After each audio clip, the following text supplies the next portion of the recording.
Yayasan Rumah Kita Kota Subulu Salam menggelar fokus group discussion fenomena lesbian, gay, biseksual dan transgender LGBT di Kota Subulu Salam, bertempat di Aula YRK Senin, tanggal 15 Mei tahun 2023. Mengawali kegiatan Ketua YRK Kota Subulu Salam Dr. Rizdianti Saragi SPPD Finasi menyebutkan bahwa fenomena LGBT di Kota Subulu Salam menimbulkan keresahan dirinya karena di bulan Februari tahun 2023 telah menerima laporan kasus pedofilia.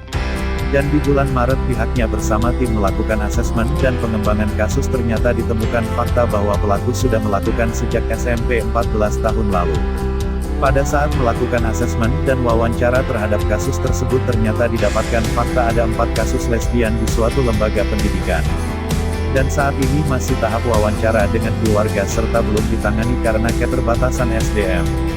Dan yang lebih mengkhawatirkan adalah adanya 2 kasus HIV pada usia 19 tahun, 1 orang sudah meninggal dunia dan 1 lagi sedang ditangani ibu rumah tangga memiliki 1 anak, ujarnya. Kasus yang sedang ditanganinya tentu membuat risau dan perlu dukungan pihak lain baik dari unsur pemerintah ataupun unsur lainnya, karena kasus penyimpangan seksual LGBT berbahaya dan bisa terjadi di sekitar kita. Harapannya bahwa semua kita mesti peduli dan serius terhadap hal ini.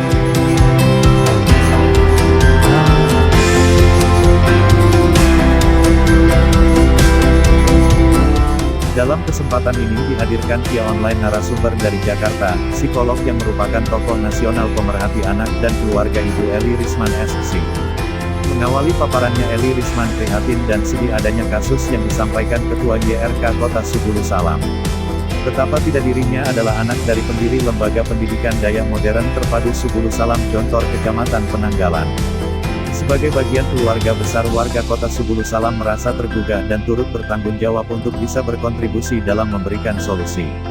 Selama 1,5 jam Eli Risman memberikan paparannya secara komprehensif kepada peserta yang hadir dari kalangan unsur pemerintah, pimpinan daya, dan ormas. Di antara kesimpulannya ia mengingatkan agar peran orang tua terutama ayah harus memposisikan dirinya menjadi ayah yang bertakwa. Acara dilanjutkan dengan diskusi peserta yang hadir, di antara yang hadir memberikan pandangannya berkaitan dengan persoalan LGBT, dan semua yang hadir sepakat menolak LGBT di Kota Subulu Salam.